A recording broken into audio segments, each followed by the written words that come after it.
Want to stop juggling spreadsheets, calendars, and a dozen apps just to run your rentals?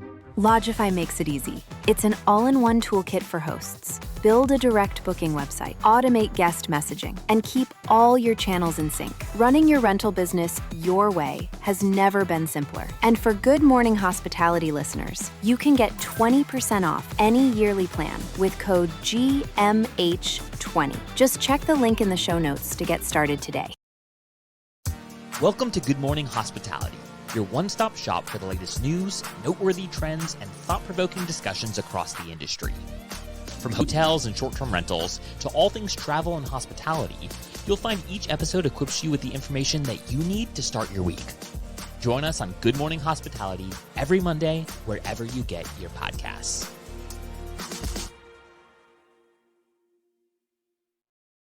Good morning. Good morning. How's it going, Leo?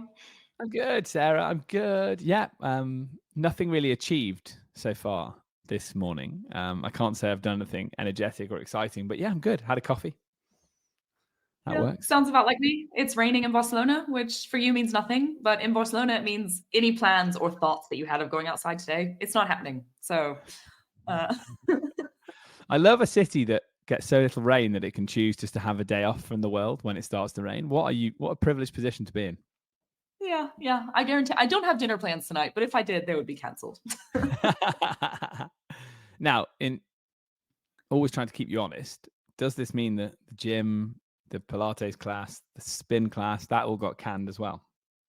No, so I actually have Pilates later tonight, so still planning on doing that. And then I usually gym Tuesday, Thursday, Friday mornings. I was supposed to go for a run this morning. That did not happen because I do that outside and I'm made of sugar. So I think I need to get back into the gym, Sarah. I've I run a lot, but I'm not getting any younger, and I feel like my frame needs a bit of, we can talk about this offline, but I'm just saying I'm thinking I need to give it a go. I need to give it a whirl, all this gym malarkey. I highly recommend the boot camp classes. They are brutal, but you feel great after you do them. So yeah, maybe that's it. Yeah, maybe I need someone to beat me up for an hour, right? So I can't go easy on myself. Sarah, when we last spoke to you, you were planning to chuck things into a state-sponsored fire in the middle of town. Did that happen? I did not chuck anything into the fire. It was a bit of a disastrous evening. They ended up doing, not just on the beach, so normally there are always bonfires on the beach, but there ended up being somehow a bonfire on like every 5 street corners. So there were just bonfires everywhere. And then by the end of the evening, the streets were just full of rambunctious teenage boys who think it's funny to light fireworks and throw them at passersby on bikes. So I got a good workout on my way home. God, good thing that there's like universal truths around the world then, right? Any sort of muck-up day or firework day is it's a chance for youths just to have some fun, isn't it? Yeah, I went out and then I do the same thing I do every year, which is I'm never going out again on San Juan. And then I always make the same mistake. So next year, maybe I'll actually listen to myself and stay at home. Nice. Well, I had a more successful weekend than that. We went to a very nice little sort of fair at the park, which involved me getting to do a little bit of dancing with my 2.5-year-old daughter to a sort of a band. That was really fun. Did some daddy-daughter dancing. We made it through half a song before she noticed the ice cream truck and headed for that. But still, it was a nice sort of two minutes of Van Morrison. That was a good dad moment. And then that means you need to work on your dance moves, Leo. You weren't captivating our attention. Come on. I might put something on the Good Morning Hospitality Instagram of a picture of my daughter. She is such a good dancer. What is it? I like these kids, man. Like she's got rhythm. She's got it. So yeah, maybe you're right. Maybe I was the link. Maybe she thought, I don't want to dance with this guy. He's got no moves. Oh no. She'll have to teach you some. Pressing. But no, it's great. It was brilliant. And then obviously we had the lovely wild game of football on Sunday night, which got everybody very excited. Won't go into it too much, but I know you were watching, right? You were glued to the screen, right, Sarah? I wasn't glued to the screen, but I did hear all the shouting, and I have quite a few colleagues from the UK. So there was some group chats going on, a lot of shade being thrown, the classic. Well, look, it's all warming up in Europe right now. We're fully in summer, mid Euros, big team's gone, big team's still in it. So I'm sure at some point we'll go back and do some more data on what's been going on. But yeah, it feels like a lot of the continent is on holiday at the moment, which is really exciting.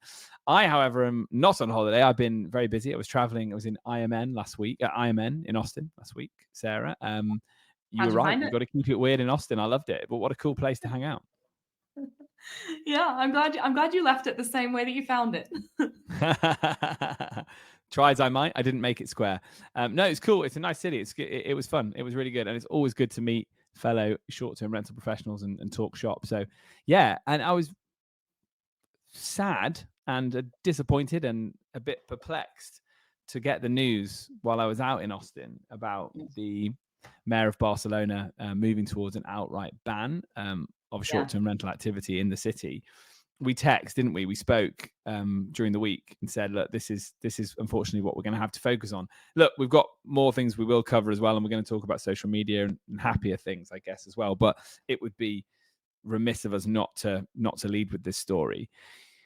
Sarah, terrible in terms of the draconian nature of this, right? Not even opening the debate about how short-term rentals can form part of the accommodation mix in a city. And before we go into this, you're a Barcelona resident, so you definitely have an insight there, and obviously you have the numbers. But just to say to begin with, I don't think either of us are going to come at this from a position, I know we're not, of being anti-regulation. Of course, people have to live and they have to work, and the city has to function. But this idea of an outright ban, A, just feels unrealistic, and B, feels like not the solution to the multifaceted range of challenges that any city in modern Europe faces. What do you think, Sarah? Yeah, I think there's a couple of things at play. First and foremost, the majority of short-term rental listings in Barcelona. So one of the first measures that they actually put in place when they realized, hey, there's this over-tourism, we think short-term rentals are part of the culprit. They essentially stopped giving out licenses in what I would consider the city center. So they would start giving out only licenses in areas that were a little bit farther away, that were more residential, still totally within the city limit. And the beautiful thing about Barcelona is you can cycle from one side to the other in 30 minutes, regardless of where you are. So still very sustainable. The nice thing about that is it brought in a different kind of tourist. So somebody who actually did want to live more the brand of Airbnb and live like a local. It meant opening of different types of shops, different types of restaurants, catering to this kind of influx of tourists. And ultimately spread tourism throughout the city, because one of the biggest problems that Barcelona has is an over-tourism problem in general, and in particular in the areas that are in the city center. I basically avoid it like the plague because every time you go down there, it's just full of tourists, and there's almost no local spots. And if you want to go out to dinner, it's impossible to get a reservation. And so there's areas of the city that, quite frankly, I just try not to go. But that's more of an over-tourism issue than a short-term rental issue. And I don't think the ban is going to fix that. I think there's still going to be hotels in that area. People are still going to be flooding into those areas regardless of kind of where they're staying. And so I think it's much more of a wider question for Barcelona to solve, of how do you continue to bring in tourists, but have the right kind of tourism, the ones that you want. There was a big issue several years ago, I guess, with the cruise ships coming in, and this concept of like, we don't want these people coming to the city because they're only here for the day, then they go back to the ship, and that kind of doesn't help with the over-tourism problem. I think Venice suffered something really similar as well, with these kind of Mediterranean cruises. So I think first and foremost, the thing to point out is over-tourism is a problem that Barcelona has, that many major European cities have, and I think it's something that the government has to tackle. And short-term rentals, unfortunately, tend to be like the easy one. Oh, there's 10,000 short-term rental listings, or we have 10,000 short-term rental licenses. Let's just revoke those, and that will fix everything. And then in Barcelona, you have another combined problem, which is, I don't actually think is part of the over-tourism. It's really about an influx of people that have salaries that are not on par with what the average Barcelona employee earns, pushing up rent prices. And this has become even more exacerbated after COVID because of the age of digital nomads and work from anywhere, and people testing out where they might want to live. And that's a wider issue. And so I think it's been used a bit by the government as, okay, we're going to fix this problem that we not only we have an over tourism problem, that must be the short-term rentals, but also we have a housing crisis on our hands. And so they are claiming, oh, this is great. There's going to be 10,000 more properties that are available for long-term rent, which is it's flawed logic, right? First of all, they represent less than 1% of the total housing supply in Barcelona. So to think that that's going to exponentially change rent prices is just wrong. You're still going to have an influx of people who have much higher wages than the average person living and working in Barcelona. So that's still going to have higher rents. And ultimately, that's what's keeping people from housing. And then the sort of final factor there is really a question of, is it actually short-term rentals? And if you have a short-term rental, just because they become banned, are you going to put that for long-term rent? Because I don't know how much our listeners know about the Spanish society or the rules around a long-term rental, but if you're an owner of a long-term rental property and somebody decides they're going to stop paying you and you have squatters, it takes a year and a half to sometimes 3 years in legal proceedings to get them kicked out. So there's a lot of owners who not only do they go to short-term or to mid-term rentals, these like 32 days to 11 month stays, because the government actually will kick people out if they don't pay, if it's a mid-term rental or short-term rental, but not for long-term. So that was a lot of rambling and ranting there as a citizen of Barcelona, which I consider my home for 14 years, but Is it I'll 14? be quiet now. 14. It's 14 years. Yeah. Wow. I mean, you always say, like, you have to have lived in London 10 years before you're allowed to complain about it or have an opinion on it. So you've earned your 10-year stripes and then some. So I think yeah, you're fully entitled to your opinions. Digital nomadism, clearly one particular topic, which is a compliment to your city. I can't tell you the amount of rainy, grey days in the winter I've thought I'd like to live and work somewhere else. And it's something that will only carry on. So what I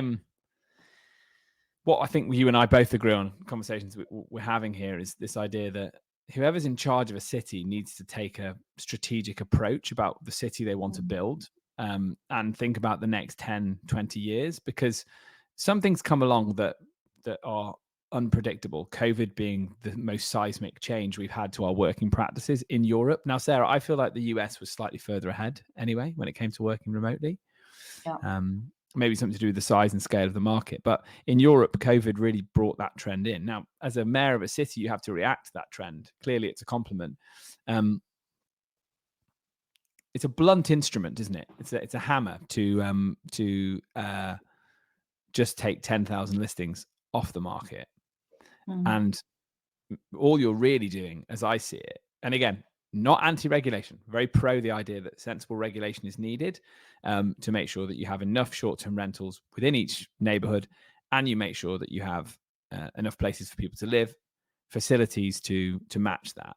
But the Airbnb short-term rental traveler is much more likely to go out to the suburbs, especially if there's a deal to be had. They're often a younger traveler, much more likely to go and explore and try local things and live like a local. It seems to me that this really favors the global hotel chains, who will find it easier to get planning permission to build big hotels and ultimately try their damnedest to keep that guest within the four walls of that hotel wherever they can. For breakfast, certainly for breakfast, probably for some of the dinners, and less involvement in the local ecosystem of their city. So that's like one thing I think is at play here. There's lots obviously to debate. I'm not arguing with the over tourism point as well, and I think that's fully right. You have to have a sensible approach, whether it's you only allow a certain amount of tourists in if you think you've got too many, or you move away from the cruise ship tourists because they are in and out. They're not spending money. You're not charging them a tourist tax. All of that city management is absolutely vital in the modern day. And what you can do, if you're thinking about your wider region, is you can encourage tourists to come and also spend time in different parts of the region that don't have this over tourism problem. So smaller cities can benefit. I don't know because I don't have the data, but I'm just going to stretch a little bit and say maybe some of those tourists would want to go to Girona. Maybe some of those tourists would go down to Valencia. So, smaller cities can benefit from this idea that we're only allowed a certain amount of people per summer, but if you want to come in the region, there are other great jewels to our region too, or you spend 2 nights there and then you travel on. So there's sensible, pragmatic things you can do. Yeah. What this feels to me it will do is, I don't think it will happen ultimately. I just think something has to give here, because for many reasons, I'm trying to think which one to focus on first. But I'd say that the first example is we're talking about only 10,000 listings. So if anything, there's an argument to be said that you should be allowing tourists in different areas. You should have a scheme that is growing that at the same time of making sure it's in the areas you want it to be. So my first thing is they're not going to be able to build hotels quick enough to meet the demand. So then Barcelona has to accept that it's losing position versus other cities. I don't know. What are your thoughts? Let's sort of discuss the hotel part first. Yeah, sure. I mean, going to the hotel part, and I'm not saying that these two things are correlated, but I love a bit of gossip, Leo. So nothing to do with the mayor of the city of Barcelona. But interestingly, the president of the autonomous community of Catalonia, which is the wider region around Barcelona, most of his generational wealth from his family comes from the hotel industry. So I'll just leave that with the listeners. See if you think it's interesting. But for me, the correlation is interesting, and at least worth noting. The other thing that we know is going to happen, and I don't know if this is going to fix the over-tourism problem, because again, I still think a lot of the over-tourism problem, especially in the city center of Barcelona, is way more to do with the cruise ships that have thousands of people boarding and coming into the city every day, and then they're not even staying here. So they're not spending on dinner. They're probably not even spending, maybe they spend on lunch, but they're not spending on breakfast. They're not spending on dinner. So they're not even moving that money around the community, because oftentimes they have this all-inclusive sort of package. Like for me, that's way more of I won't say an enemy to over-tourism, but it's a major contributing factor, much more so than these 10,000 listings that might be for short term. When we look at the hotel industry, ultimately what we've noticed is that as restrictions have come into place in Barcelona, the nightly rates of properties or of short-term rentals are going up to be more and more on par with hotels. And ultimately what's taking place, Barcelona is no longer a cheap destination. I mean, the average nightly rate of a short-term rental even is over 200 euros a night throughout the whole year. So imagine in the summertime or in the high season.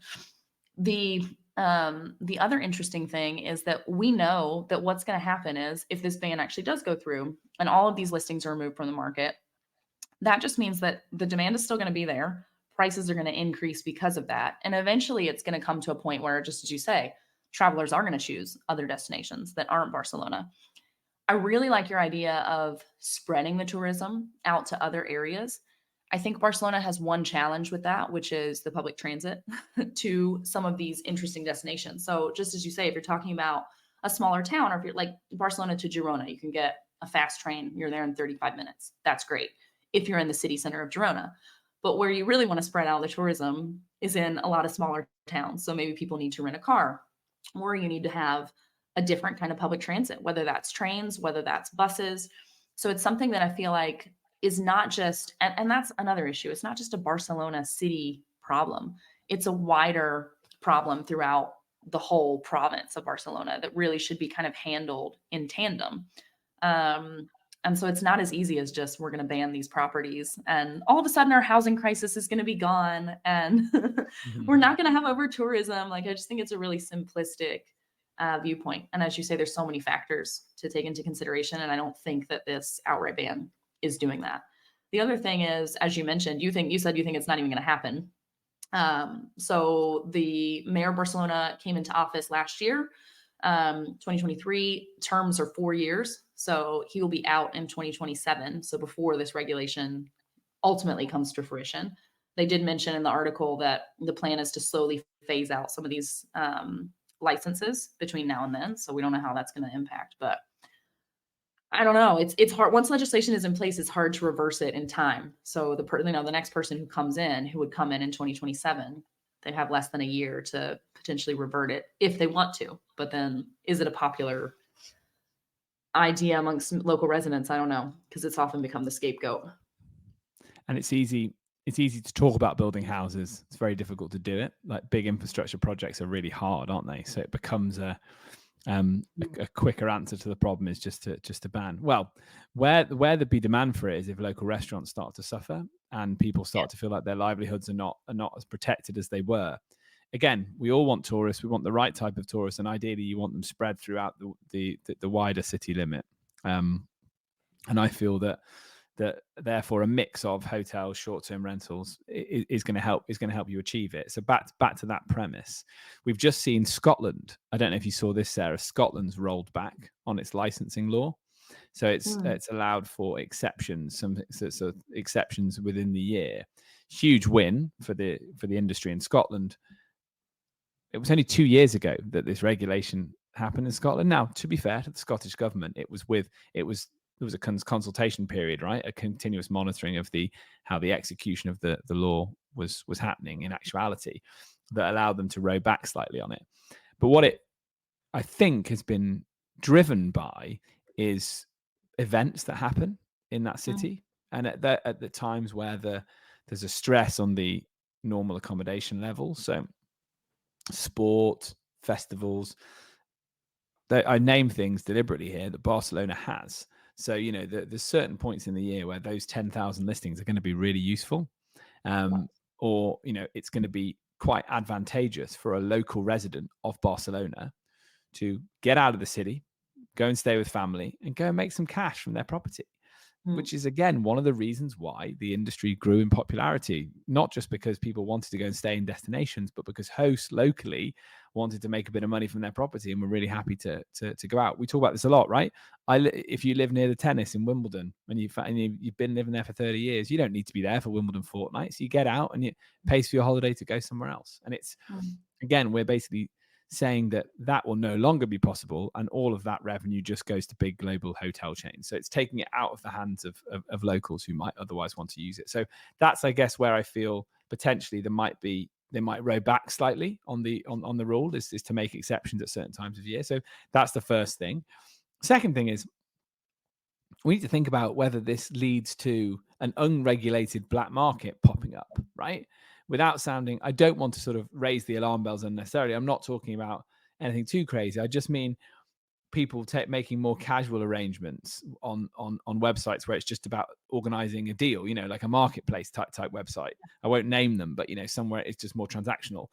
And that then leads to a less safe experience because there's less blowback if the property doesn't exist.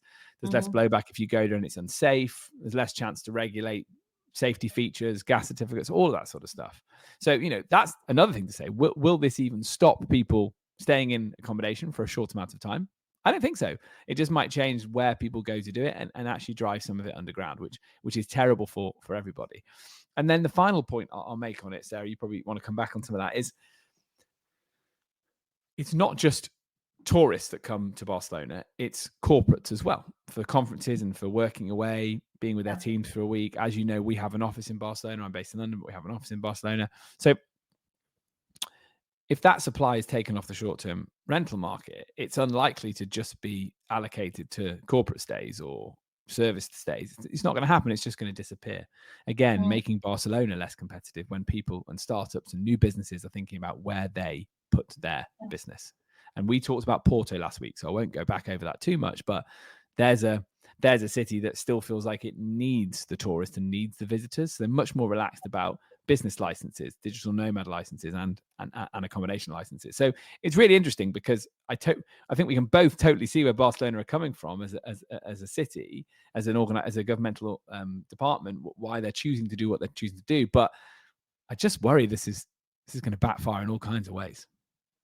I think it will. And I think more than backfiring, I think it's not going to have the desired results. So, from kind of the position of the Barcelona mayor, there's two main reasons behind this. One is over tourism, which isn't going to be fixed unless you fix the cruise ships, because we've already talked about the fact that there's way more tourists on a daily basis coming in and off of a cruise ship that don't spend money on lunch. They don't spend money on dinner. They're here to go visit things for 4 or 5 hours. Those are the ones spending the least amount of money and having the least impact on the economy. So that's the kind of tourism, in my opinion, that we want way less of. And then the second thing is to assume that it's going to fix the housing crisis that we're having in Barcelona.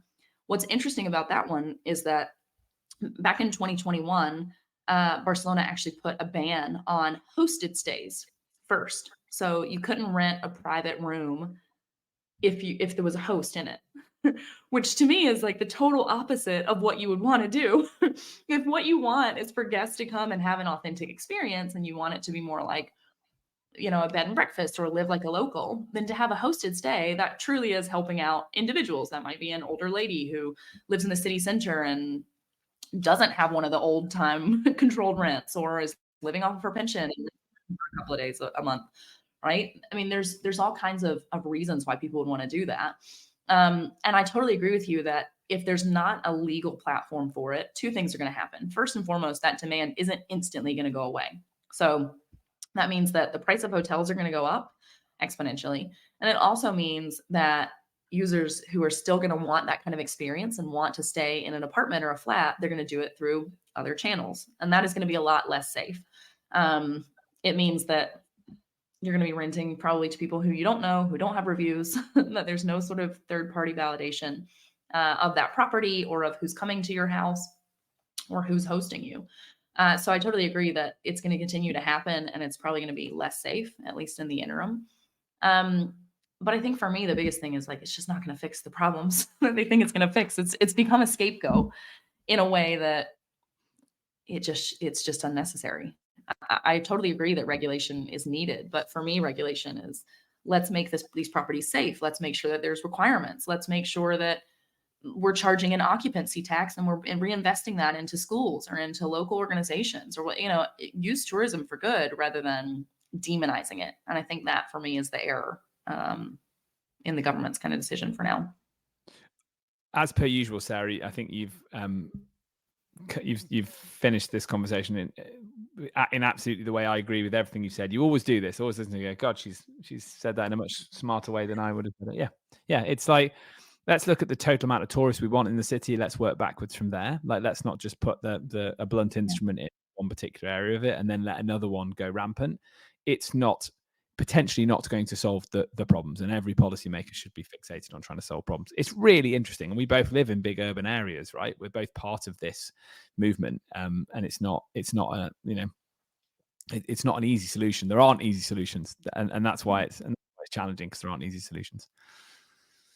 We could talk all day about this, and we will revisit this. We're bound to. If there's anyone listening who's an operator in an urban area in Europe and wants to give some comment, give some feedback, hell, we could even do a special episode on it.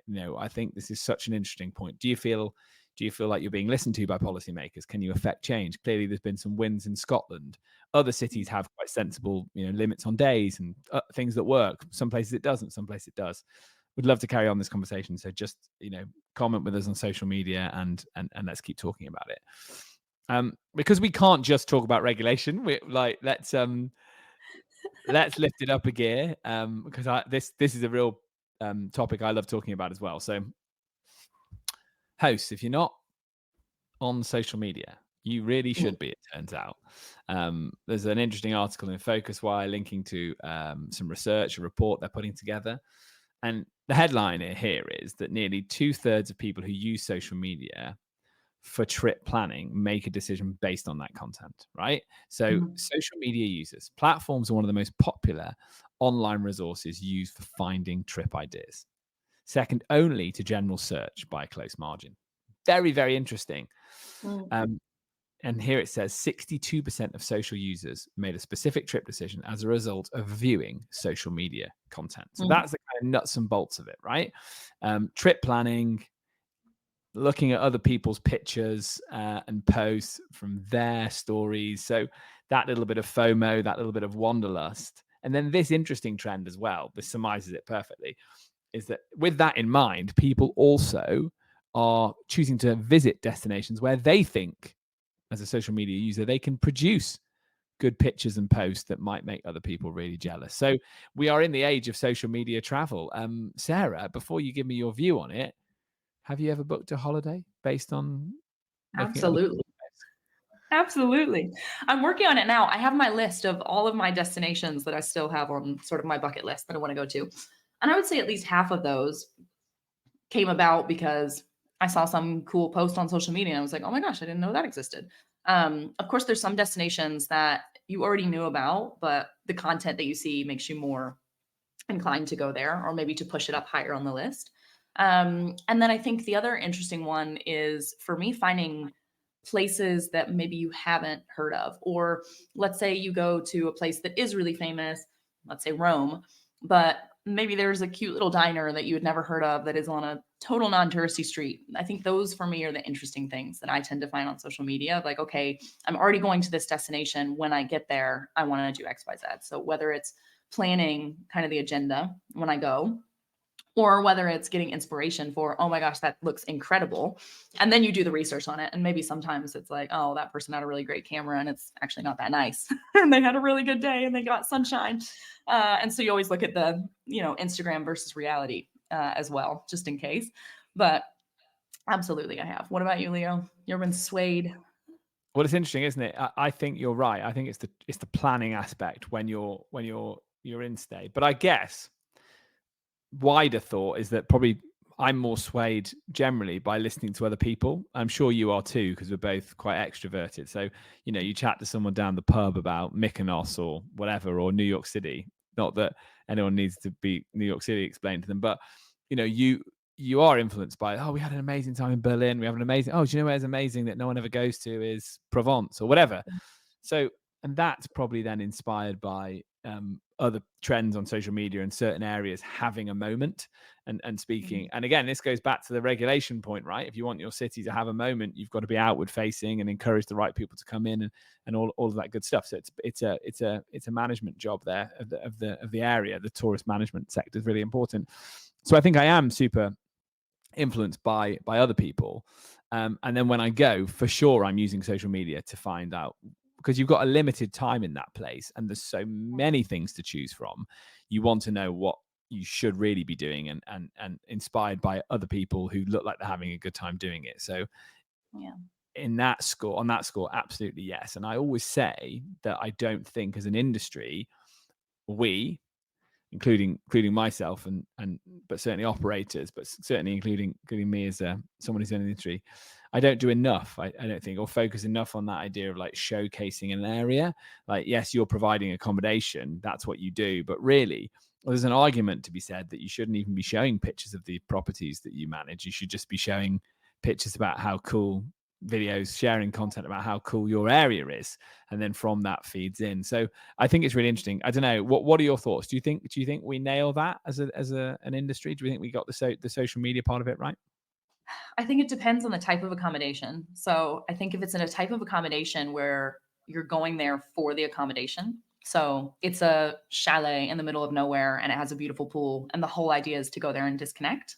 Yes, I think we do a great job because the property is the destination. I think in areas where, as you say, the property is a place to sleep, and as long as it's relatively clean and centrally located, you don't really care where it is, as long as things are kind of above board. Totally agree that it's much more about, and it used to drive me nuts when you'd see those listings and you're like, gosh, stop showing photos of the Sagrada Familia. You're nowhere near there. You're not even close. You're the opposite side of the city. It used to drive me nuts. But so I think getting away from like the standard things, for me, like what draws me in is photos of the local surrounding area. So not, oh, you're in Barcelona, here's a picture of the Sagrada Familia and here's a picture of the beach and here's a picture, like, no. But like a picture of a really cute local coffee shop or a brunch spot or something that's right in front of the property, and maybe a description saying like, hey, the owner here is Juan and he, loves local, love to treat you like a local. Tell him that I sent you. Things like that are not only inspiring people to get out and about, but also like really helping out more local businesses. And to me, that's the beauty of our industry. Different from the hotels, right? The hotels are going to send you to wherever's safe, because if not, you're going to leave a massive, terrible review on their big corporate website and they don't want it. Whereas with a short-term rental, what people are looking for is that more authentic experience. It's like, hey, where do you go to eat dinner? Yeah. And if you were me, where would I go and what should I avoid? So I think we could do a lot better job of that. And I think that's why certain people are suggesting that that's Airbnb's play, right? Is to do is to start gearing itself more in the direction of providing recommendations through AI, because it really knows its user base. So as a host, it might be that you'll be encouraged to do things like that in the future to drive more traffic to your area. And again, I do think that's the future. as we get lazier and lazier, and we don't want to read blogs and travel guides, we just want to see. We want that and see. Oh yeah, as you say, there's that guy outside his shop saying, "I'll give you a free coffee," and it looks very aspirational and exciting, right? It's playing into that wanderlust thing that we all have. You said you were at the point, and we have to wrap up in a sec, but I gotta ask you. You're planning. Have you picked a summer holiday destination? Because dude, it's getting late. It's already July. Come on. I know. My problem is I've waited so long that now everything is so expensive, and now I'm having like regret central. So my original idea was I was going to go to the Dolomites and do like for 10 days, do a combo of like work from home and do some hiking. I love hiking. And then I thought it won't be so hot. That'll be nice. At least it'll cool off in the evenings in the Alps. That's an expensive holiday, huh? That's the end of August. So now I'm sort of rethinking. Now I'm like lowering my expectations to what if I just rent with a couple of friends like a villa, a 45-minute drive outside of Barcelona, and just like hang out by the pool, because that's what I feel like is more reasonable from a budget standpoint. So I don't know. I think for next year, maybe I'll do something cooler like the Dolomites. But I think for this year, I did go to Argentina for 3 weeks at the very beginning of the year. And so that was not a cheap trip. It was amazing and highly recommend to everyone. I'll send you my itinerary if you ever want to go, because it was pretty perfect, if I do say so myself.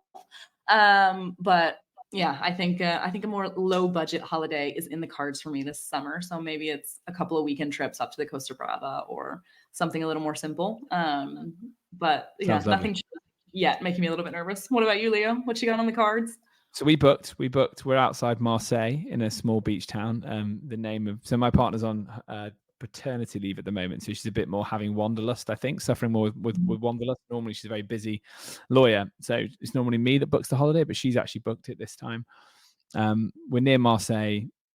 Really nice looking town. Maybe I'll get to sneakily watch a Marseille game in the stadium, although I haven't ran that by her.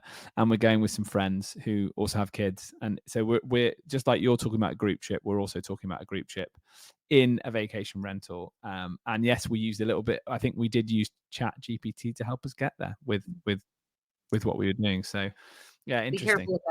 Be careful with that. I asked Chat GPT to help me book a holiday the other day, and it sent me a bunch of links that don't exist. So I don't know if you know this, but it just makes things up. If it doesn't know, it makes things up, and it'll put a link to something, and then you click on it, and it's a blog that has nothing to do with anything. The URL looks like it should be, so just be careful. It ain't all that yet. Wow.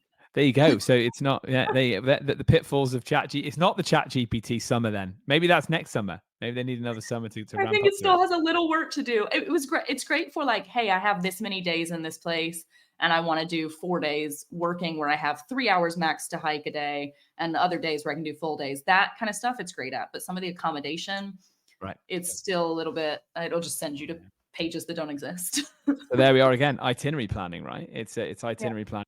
Yeah, it's that it's what you do when you get somewhere. That links in with the social media post as well. I think that's right. But still, again, I think that's maybe, again, we haven't got time. I've got to stop talking, but I'm enjoying it too much. That's maybe where trust comes into play, right? Where you trust the brand, whether it's because someone's got a really good local website that they built, or it's a big, there's a big thing there. You're handing over a lot of money. It's the most important part of the holiday. That's where you have your card out and you're paying the most, versus, oh look, here's a cool restaurant, here's a cool hike I can try. I can be a bit more adventurous and frivolous about where I pick it. Cool. Really nice trends to talk about there, and obviously the interesting chat about regulation. Please get in touch, let us know what you think. Hit like, share, subscribe in all the usual social places. Sarah, what's going on this week? Anything fun planned? Yeah, I'm actually going to Malta at the end of the week. So I'm going on Wednesday. I've never been to Malta. I'm super excited. So just going for like 4 days, little beach holiday. So it should be really nice. Yeah, I'll come back hopefully bronzed. Very cool. Very cool. All right, can't wait to talk to you about that. I can't make plans because I'm in the middle of the Euros, so there's too many good games to watch. Which makes me a pretty awful person. I'm seeing all these memes, Leo, of like how to get a man's attention this summer, and you just have a cell phone taped to your head. So makes me pretty hard to live with right now. Even I can admit that. Even I can. I'm not ashamed. No, I am ashamed to admit my daughter watched 2 hours of Bluey yesterday because I wanted to watch the football. There you go. I've said it. Bad dad. All right. Nice to see you, Sarah. Have a great week.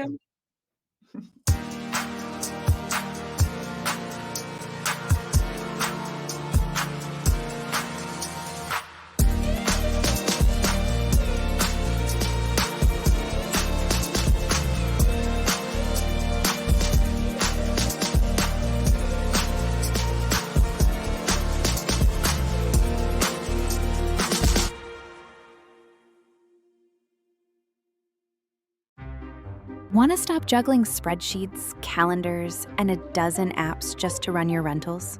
Lodgify makes it easy. It's an all-in-one toolkit for hosts. Build a direct booking website, automate guest messaging, and keep all your channels in sync. Running your rental business your way has never been simpler. And for Good Morning Hospitality listeners, you can get 20% off any yearly plan with code GMH20. Just check the link in the show notes to get started today.